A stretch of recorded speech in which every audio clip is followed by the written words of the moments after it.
L'évolution, un terme que l'on nous sert à toutes les sauces sans jamais vraiment définir ce que c'est. Les idées reçues sont nombreuses et le concept semble nébuleux pour beaucoup d'entre nous. Je vous ai demandé de poser toutes les questions qui vous passaient par la tête sur ce sujet et vous avez répondu à l'appel. Alors nous allons essayer de clarifier tout ça. Pour ce faire, on ne sera pas trop de deux et c'est pour ça que j'ai appelé à la rescousse le grand, le beau, le merveilleux Pierre Kerner. Merci.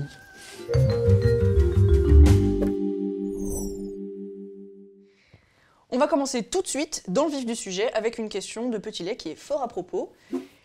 Qu'est-ce qu'on appelle l'évolution? Alors, pour une définition rapide, l'évolution est un phénomène de modification au cours du temps des êtres vivants qui est soumis à plusieurs mécanismes. Dérive génétique, sélection naturelle, sélection sexuelle, etc. Pour une définition moins rapide, l'évolution, c'est définissable comme le phénomène de transformation des espèces au cours du temps. L'évolution comme phénomène s'oppose à l'idée que les espèces soient fixes. L'autre sens du mot évolution, c'est le mécanisme à l'origine de la transformation des espèces. Là, on a affaire à une véritable théorie scientifique au même titre que la théorie de la gravité ou la théorie de la tectonique des plaques. Ouais, mais le saviez-vous, le mot évolution n'apparaît pas dans la première édition de l'ouvrage exposant la théorie de Darwin de l'origine des espèces. C'est uniquement dans la 6e et dernière édition que le mot apparaît. En effet, pendant longtemps, le terme évolution était réservé à désigner le développement embryonnaire plutôt que la transformation des espèces au cours du temps. On utilisait plutôt le terme transformisme ou transmutation des espèces, mais il n'y a pas à dire, ça claque plus de parler d'évolution. Ouais. Un mot pour clarifier aussi deux termes importants, espèce et spéciation. L'espèce est une notion humaine qu'on utilise pour expliquer que des populations d'organismes soient différents les unes des autres, et notamment suffisamment différentes pour expliquer un isolement reproductif. D'un point de vue théorique, on donne souvent comme définition de l'espèce qu'il s'agit du plus grand groupe d'individus potentiellement interféconds dont la descendance est viable et fertile. Alors selon cette définition, le destin d'une espèce, c'est soit l'extinction, soit à terme la séparation en plusieurs espèces, un phénomène qu'on appelle la spéciation. Alors quelque chose qu'il faut garder en tête, c'est qu'en réalité, lorsqu'un scientifique nomme une espèce, ce qu'il fait, c'est pas affirmer l'identité précise, mais plutôt d'en faire une hypothèse. De ce fait, on utilise toute une panoplie de techniques anatomiques, moléculaires, comportementales, etc. pour étayer notre hypothèse. Donc non seulement l'espèce est une notion humaine, qui ne colle probablement pas exactement à ce qui se passe dans la nature, mais en plus c'est une notion hypothétique, et quand on nomme une espèce, c'est à chaque fois une hypothèse plus ou moins bien étayée. La deuxième question est de Mathis Cabanel. Quelle est la relation entre dérive génétique et sélection naturelle? Alors, ce sont tous deux des moteurs de l'évolution. Ce qui serait peut-être bien, c'est de définir rapidement les différents mécanismes. Bon, bah, je m'y colle, hein. Ouais.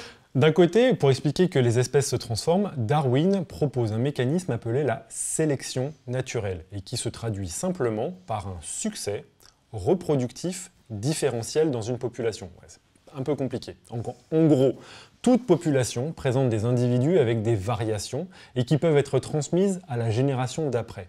Sur ces variants et à l'échelle de la population, il peut y avoir des sélections, des croisements effectués par les individus qui portent des variations avantagées par les conditions du milieu. En d'autres termes, certaines variations qui apportent un avantage reproductif vont pouvoir envahir la population. La sélection naturelle, c'est un moteur de l'évolution qui sélectionne des adaptations au cours du temps. Mais même Darwin, il était conscient que la sélection naturelle n'était pas le seul moteur de l'évolution. En effet, toutes les variations n'apportent pas d'avantage reproductif. Dans la nature, tous les croisements possibles ne sont pas réalisés à chaque génération. La constitution d'une nouvelle génération d'individus à partir de la génération précédente est à l'origine de fluctuations des variations à chaque génération. C'est ce qu'on appelle la dérive génétique. En d'autres termes, des variations qui peuvent envahir ou disparaître d'une population par le simple fait des hasards des croisements possibles. C'est donc un autre moteur de l'évolution, mais par contre, la dérive génétique n'entraîne pas la sélection d'adaptation. Tu vois, j'avais pas la bonne définition de dérive génétique. Content d'être venu pour aider, quoi. Je pensais que c'était les mutations. Alors que pas du tout, en fait, ça n'a rien à voir. C'est en gros, qu'on ait des adaptations ou qu'on ait de la dérive génétique, les deux proviennent de mutations. C'est le destin des mutations qui fait qu'on va avoir tel ou tel moteur de l'évolution. Bon allez, on passe à une autre question de Ilianas. Quelles sont les lignées d'êtres vivants pour expliquer l'évolution, pour que ce soit clair? Par exemple, je pense à la lignée des équidés. Alors, ici, il faut faire attention au sens dans lequel on utilise le mot évolution. Soit on parle de l'évolution en tant que phénomène de transformation des espèces, ou bien on évoque les mécanismes de transformation des espèces. Si l'on veut parler de l'évolution comme phénomène de transformation des espèces, il faut choisir l'exemple d'une lignée pour laquelle on a un grand nombre de fossiles qui permet de rendre compte de la succession des formes des espèces de cette lignée au cours du temps. L'exemple des cétacés est assez parlant, car on se rend compte de la disparition progressive des pattes postérieures, de la migration du nez pour former les vents, etc. Mais si on veut parler des mécanismes de l'évolution, alors les exemples doivent illustrer uniquement le mécanisme qui nous intéresse. Et ça, c'est assez compliqué. Pour la sélection naturelle, on conseillera les phalènes du bouleau. Ce sont des petits papillons qui ont des variants sombres et clairs, dont la proportion dans la population varie en fonction de l'apparence des arbres et de la pollution. Pour la sélection artificielle, on recommandera plutôt une espèce comme le chien ou les pigeons. D'ailleurs, le pigeon, c'était les exemples préférés de Darwin. Pour la dérive génétique, c'est plus simple de comprendre le phénomène avec des exemples simples, comme les bactéries, etc. Et pour la spéciation, on recommandera peut-être l'étude des pinsons de Darwin qui vivent sur les multiples îles des Galapagos. On passe tout de suite à la question de Maeva Touires. Désolée si j'écorche les noms d'avance. L'humain peut-il disparaître dû à l'évolution ou va-t-il s'adapter à jamais? Eh bien, étant donné que l'évolution est un phénomène qui fait que les animaux, y compris nous, s'adaptent sans cesse et qui fait que les espèces prospèrent, plus ou moins bien, je vois pas comment on pourrait disparaître à cause de ça. C'est pas logique. L'évolution est un phénomène continu, mais c'est un processus le plus souvent très, très lent. On pourrait disparaître si notre environnement changeait brutalement et qu'on n'ait pas le temps de s'adapter pour y faire face et bye bye les humains. C'est pareil pour tous les animaux, encore une fois. Les forêts sont rasées, c'est brutal, bye bye les orang-outans. Les océans s'acidifient brutalement, bye bye les coraux. Bref, vous avez compris l'idée. Le bilan philosophique de l'évolution, si on s'intéresse au registre fossile, est le suivant. Il n'existe aucune espèce actuelle qui existait il y a des centaines de millions d'années. Ça n'existe pas. Alors, peut-être que vous vous demandez pourquoi? Eh bien parce qu'en 100 millions d'années, les processus évolutifs auront fait leur travail de manière irrémédiable et toute espèce sur la planète auront comme perspective de soit s'éteindre, soit donner de nouvelles espèces. Donc oui, dans un futur lointain, on peut s'attendre à ce que l'espèce humaine telle qu'on la connaît aujourd'hui aura soit complètement disparu, sans donner de nouvelles lignées, soit aura prospéré et inévitablement généré de nouvelles espèces par le phénomène de la spéciation. L'ensemble de ces nouvelles espèces générées seront toutes les descendantes de la lignée humaine actuelle, sans véritablement appartenir à l'espèce Homo sapiens. J'espère que l'humanité aura grandi sera un petit peu mieux. Oui, tu vois, il y a deux scénarios. Bon, il y en a un qui est un petit peu plus pessimiste. Il faut espérer que... On va dire qu'on va grandir. Voilà. Tu vas avoir... à ouvrir nos esprits, ça va être bien. Allez, on passe à la question de Rio de Ryu, je ne sais pas. Dans la mesure où il n'y a pratiquement plus de pression de sélection d'origine naturelle sur les humains, peut-on imaginer des effets induits par des éléments sociaux? Alors, la formulation de la question laisse entendre que les humains ne seraient plus sujets aux pressions naturelles, ce qui serait fortement étonnant. Pour que ce soit le cas, il faudrait que tous les individus humains puissent survivre jusqu'à l'âge de la reproduction sans que l'environnement ou d'autres espèces n'aient d'impact dessus. Malheureusement, ce n'est pas le cas, pas du tout. Les maladies auxquelles les humains peuvent succomber sont nombreuses, qu'elles soient dues à des virus, comme celui du sida, des bactéries comme le choléra ou des parasites comme ceux du genre Plasmodium qui causent le paludisme. Ces vecteurs de maladies ont un fort impact sur les populations humaines touchées, à tel point que l'on peut observer certaines variations génétiques plus représentées chez celles-ci. Exactement. C'est par exemple le cas de la mutation qui donne la maladie génétique qu'on appelle la drépanocytose. C'est une maladie qui transforme les globules rouges en sorte de fossiles.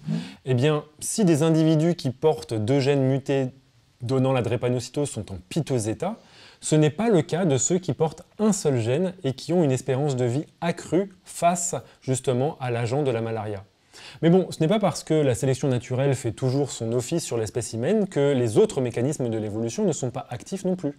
Ainsi, la question là, qui évoque l'impact que pourraient avoir les relations sociales sur l'évolution de notre espèce, eh bien, cela peut être observé chez d'autres espèces présentant des formes de culture.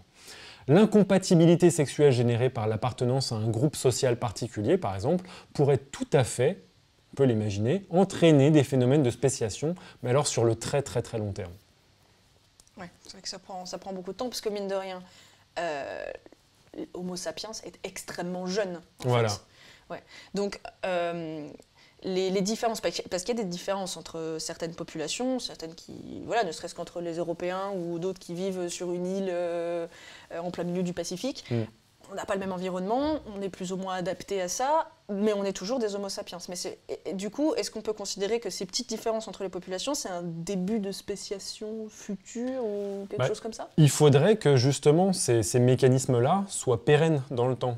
Il ne faut pas que ça bouge, quoi. Il ne Voilà. faut pas que ça se mélange, il ne faut pas qu'il bouge de là. Exactement. Ouais. Pour que justement ça s'entraîne et accumule suffisamment de différences pour qu'après, il y a vraiment une incompatibilité de reproduction. Ouais. Donc pour l'instant, déjà, on est très jeune et puis on n'a pas la perspective pour voir si ça va se faire, quoi. Ça, on en parlera après. Exactement. Ça viendra après. Alors, on enchaîne sur une question de Juju. Encore des questions, si vous le permettez, évidemment, voyons. Darwin a-t-il aussi étudié l'évolution du règne végétal? Et ça, je te le laisse. Parfait, parce que ça, on peut faire un petit peu la bibliographie de Darwin et ça marche très très bien. Donc oui, et pas qu'un seul, Darwin était un passionné de plantes et on a écrit des tartines sur le sujet. Donc voici les livres qu'il a publiés sur les plantes. En 1862, de la fécondation des orchidées par les insectes et des bons résultats du croisement. 1868, de la variation des animaux et des plantes sous l'action de la domestication.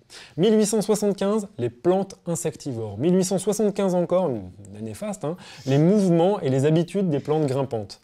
1876, des effets de la fécondation croisée et de la fécondation directe dans le règne végétal. 1877, des différentes formes de fleurs dans les plantes de la même espèce. 1880, la faculté motrice dans les plantes. Et enfin, 1881, le rôle des vers de terre dans la formation de la terre végétale. Oui, il n'a pas chômé sur le sujet, en effet. Voilà. Ok, c'est vrai que je ne savais pas non plus. La deuxième question, il y avait deux questions dans le commentaire de Juju. Donc, les plantes s'adaptent-elles plus ou moins vite à leur environnement que les animaux?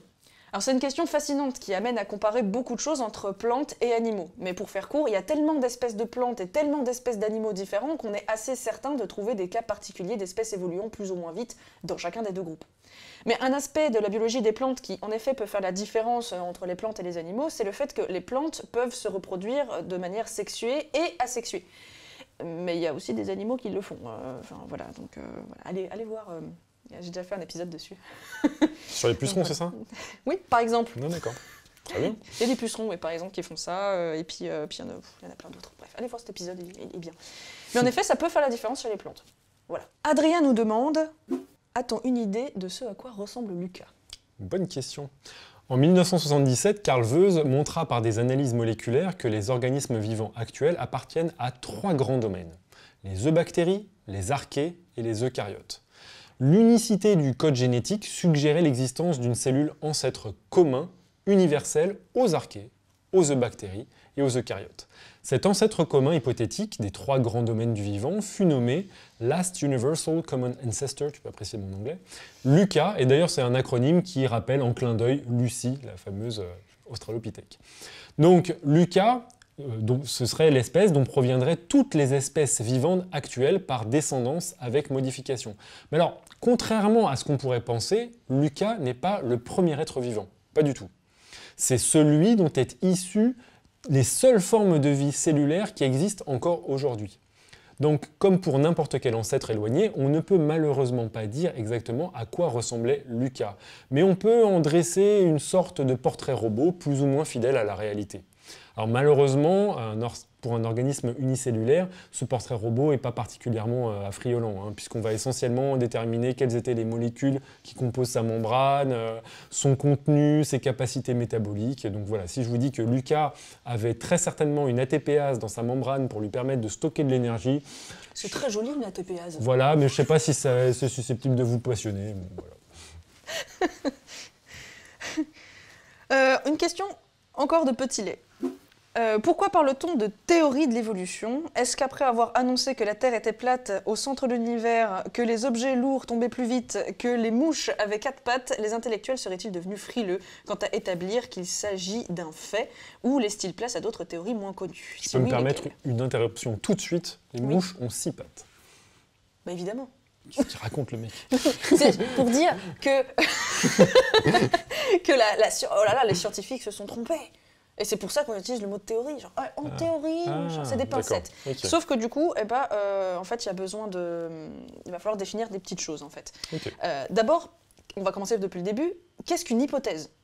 Dans le domaine scientifique, une hypothèse est une piste possible pour expliquer quelque chose. À ce stade, c'est une idée, une sorte d'intuition basée sur plus ou moins de choses concrètes, quand même, bien sûr. On ne construit pas des hypothèses au pif. Et ensuite, on va chercher non pas à confirmer que l'on a raison, mais à essayer de démontrer que cette hypothèse est fausse. Et là, je te laisse expliquer la théorie. Ouais, parce que la théorie, c'est quelque chose d'encore plus important. Une théorie scientifique, c'est une synthèse qui explique un grand nombre de faits naturels. On parle par exemple de la théorie de la relativité, la théorie de la tectonique des plaques, etc. Donc ce n'est pas seulement une hypothèse, mais plutôt un moyen synthétique de comprendre, expliquer et prédire de nombreux événements naturels. À cela, il faut rajouter qu'une théorie n'est jamais figée et qu'elle peut toujours être améliorée, voire complètement rejetée. Par exemple, récemment, la théorie de la relativité restreinte a été remplacée par la théorie de la relativité générale. Dans la vie de tous les jours, on utilise souvent le terme de théorie pour évoquer des soupçons assez infondés, pour expliquer quelque chose, par exemple, d'où l'expression genre théorie des complots. En science, par contre, le terme de théorie est souvent réservé aux systèmes qui nécessitent le moins d'hypothèses, mais dont le pouvoir explicatif et prédictif est puissant et universel. En d'autres termes, les théories, même si elles sont toujours améliorables, ce sont des systèmes très fiables et très robustes en science, et certainement pas des opinions ou des jugements de valeur.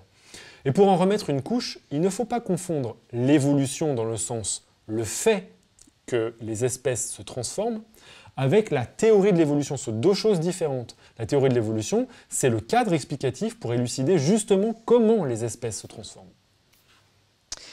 Ouais, donc cette histoire de théorie de l'évolution, l'utilisation du mot théorie, c'est pas des pincettes prises, parce que dans l'histoire on s'est déjà trompé, dans les grandes lignes, etc. Non, c'est juste que la science, la vraie, n'est pas là pour dire ce qui est vrai ou faux ou immuable. La science nous dit juste, voilà, au regard des preuves, la meilleure explication qu'on puisse apporter sur tel phénomène, jusqu'à preuve du contraire. Et le consensus scientifique, c'est quand les spécialistes du domaine s'accordent en majorité pour dire qu'en effet, cette explication tient scientifiquement debout. Encore Juju, qui nous pose deux questions. La première, la théorie de Darwin fait-elle encore débat ? Voilà, la théorie qui fait débat. Et y a-t-il d'autres scénarios sérieux qui pourraient la concurrencer ? Alors, l'intérêt de toute théorie scientifique, c'est justement qu'elle continue à être débattue. Car l'avantage des débats en science, c'est qu'ils permettent d'apporter de plus en plus de précision. On essaye, à travers des expériences, des observations, de tester les limites de la théorie. Sur la théorie de Darwin, ce qu'il faut savoir, c'est qu'elle a déjà subi énormément de modifications depuis son énonciation, notamment parce qu'il manquait beaucoup d'informations sur les mécanismes de l'hérédité dans la théorie d'origine. Mais ce qu'il y a de remarquable, c'est que la charpente de la théorie de l'évolution est restée solide et robuste. Donc oui, la théorie de Darwin est encore débattue au sein de la communauté scientifique et chaque débat amène son lot de précision, de clarification des mécanismes en œuvre. Par contre, le mécanisme général de l'évolution à travers la sélection naturelle est d'une robustesse pour l'instant à toute épreuve. Aucune théorie alternative proposée n'a su supplanter la théorie de l'évolution. C'est beau. La deuxième question, peut-on prédire des évolutions probables de certaines espèces, notamment l'homme ?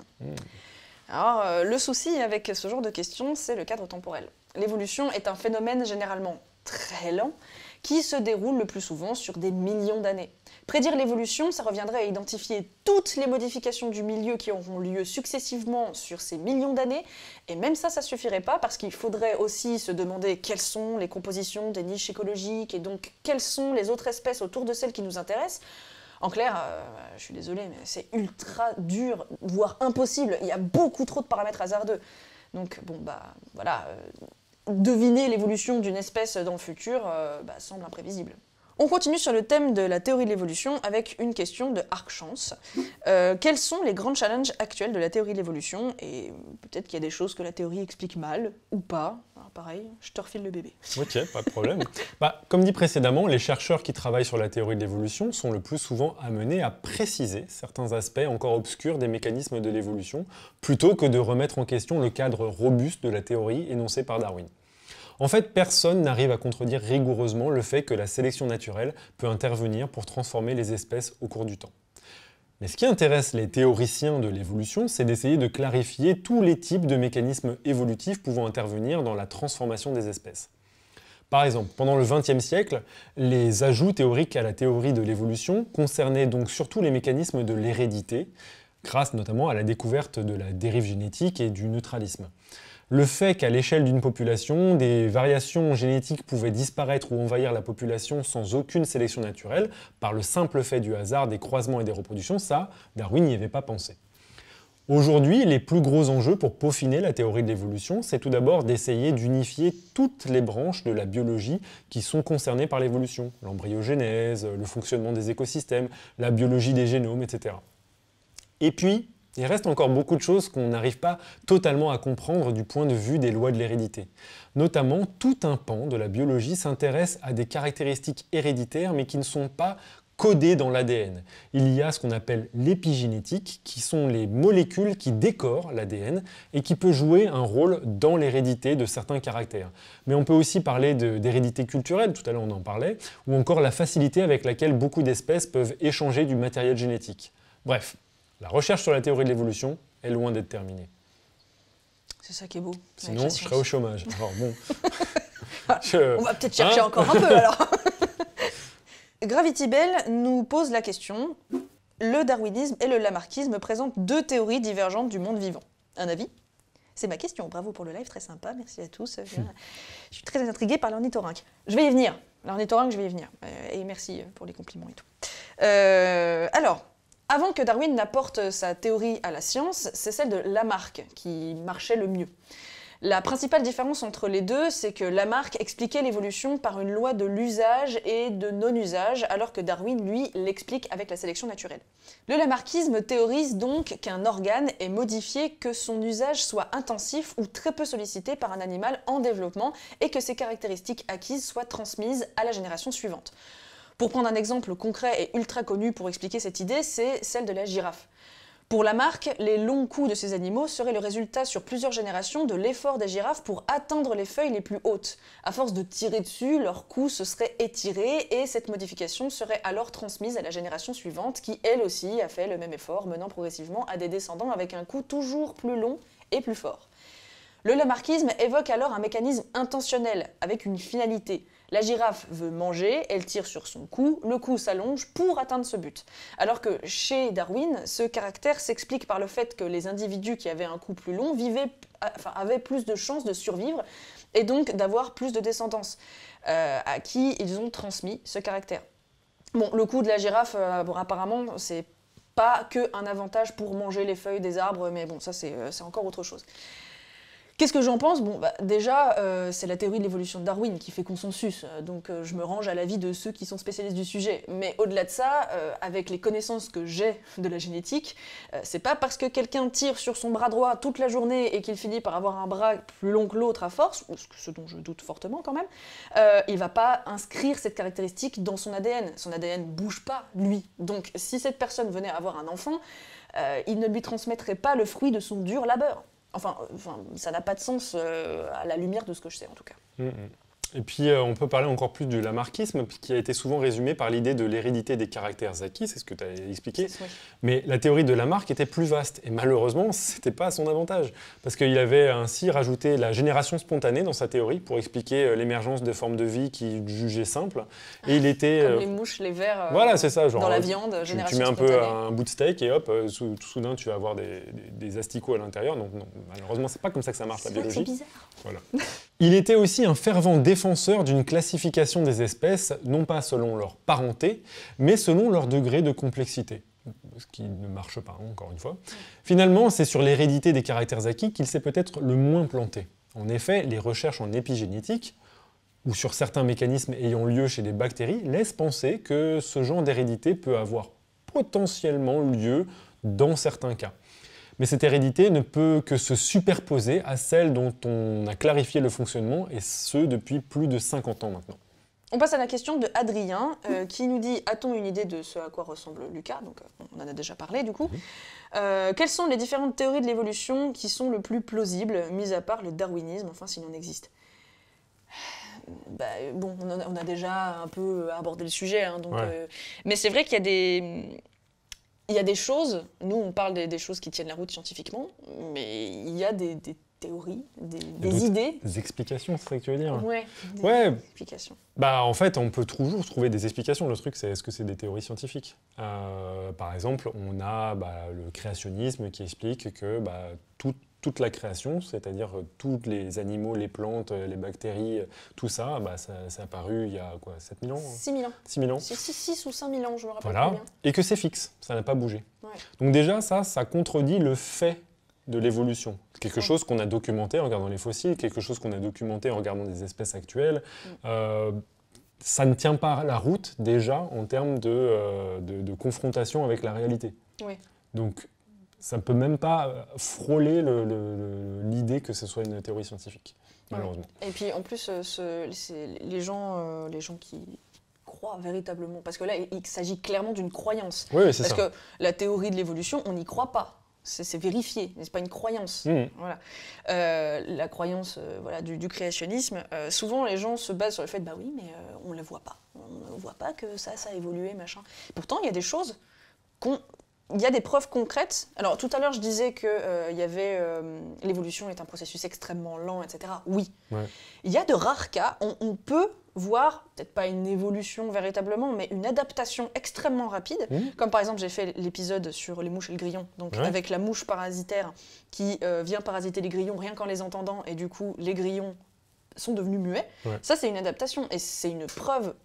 Vraiment, en une dizaine d'années, ils ont tous muté, quoi. Ouais. Donc ça, c'est une preuve. Donc il faut pas nous dire non plus que ça se voit pas, quoi. Enfin, et ce qui est marrant, ce que je trouve, c'est que par exemple pour la théorie de la tectonique des plaques, la plupart des gens ne l'ont pas vu.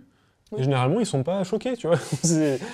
Parce qu'il y a d'autres manières de montrer. En effet, tu regardes la plaque de l'Afrique du Sud, de l'Afrique du Sud, n'importe quoi, de l'Amérique du Sud, et tu la compares avec celle de l'Afrique, et justement, tu vois que ça correspond, tu comprends d'où vient le volcanisme à certains endroits, et ça suffit à comprendre, d'accord, je ne l'ai pas observé de mes yeux, mais toutes ces preuves me suffisent à donner du crédit à cette théorie. Ouais. Alors pourquoi la théorie de l'évolution non? Parce que je pense personnellement, que la tectonique des plaques, ça remet pas en cause la place que l'homme a sur cette terre. Ouais.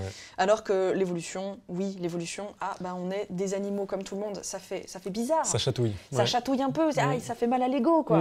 Donc voilà, c'est pareil pour tous les trucs un peu, là j'étends un peu, mais tous les trucs un peu conspi, c'est un peu ça, on veut changer le centre de l'attention finalement. C'est ça. Donc à mon avis, c'est pour ça que ça chatouille plus que la tectonique des plaques, où franchement, intéressant, hein, mais... Bon. Ça change pas la vie. Ok. Je pense. Bon, Adrien posait encore une autre question dans son commentaire qui est qu'en est-il de la recherche du maillon manquant entre l'homme et le singe? Alors, pour ce qui est de cette histoire de chaînon manquant, c'est une idée qui s'est développée quand certains évolutionnistes pensaient que l'évolution d'une espèce était essentiellement linéaire. Ce chaînon manquant désignait une espèce ancêtre d'une espèce actuelle qui faisait le lien avec l'espèce antérieure primitive. Donc, pour les humains, on cherchait l'espèce entre nous et nos ancêtres singes qui auraient présenté alors les caractéristiques de l'une et l'autre des espèces. En suivant cette logique, l'Archéoptérix, par exemple, était le parfait candidat pour être le chaînon manquant entre les dinosaures et les oiseaux. Bon, maintenant, il est établi que l'évolution n'est pas du tout linéaire, mais se fait plutôt par buissonnement de multitudes d'espèces, dont seules quelques-unes ont une descendance qui subsiste aujourd'hui. Donc, on ne cherche plus pas le chaînon manquant dans la lignée humaine, ça n'existe pas, en fait, tout simplement. Une question maintenant de Mathis qui nous dit nous sommes en tant qu'humains issus de sélection naturelle ou bien de dérive génétique. Que pensez-vous de la transgénèse? Cela pourrait être un nouveau moyen de l'évolution des espèces. Alors, pour la première partie de la question, j'imagine les deux, hein, puisque ce sont tous deux des mécanismes de l'évolution. C'est pas soit l'un, soit l'autre qui est à l'œuvre. Enfin, je pense pas. Mais par contre, on peut voir dans le génome des effets de la sélection naturelle et des effets de la dérive génétique. Et les deux ne laissent pas le même type d'empreinte sur le matériel génétique. Pour la transgénèse, en gros, on parle d'organismes génétiquement modifiés, je pense. En soi, oui, ça peut être une manière de piper les dés, je suppose, mais je sais pas. T'en penses quoi, toi? Moi, je pense qu'en fait, l'évolution, c'est pas une science qui est prédictive. Oui. Donc j'ai envie de te botter en touche, je dis moi Joker. Voilà. Joker. Bon, eh bien, merci beaucoup Pierre d'avoir prêté main forte pour répondre à toutes ces questions. Il en reste plein des questions là.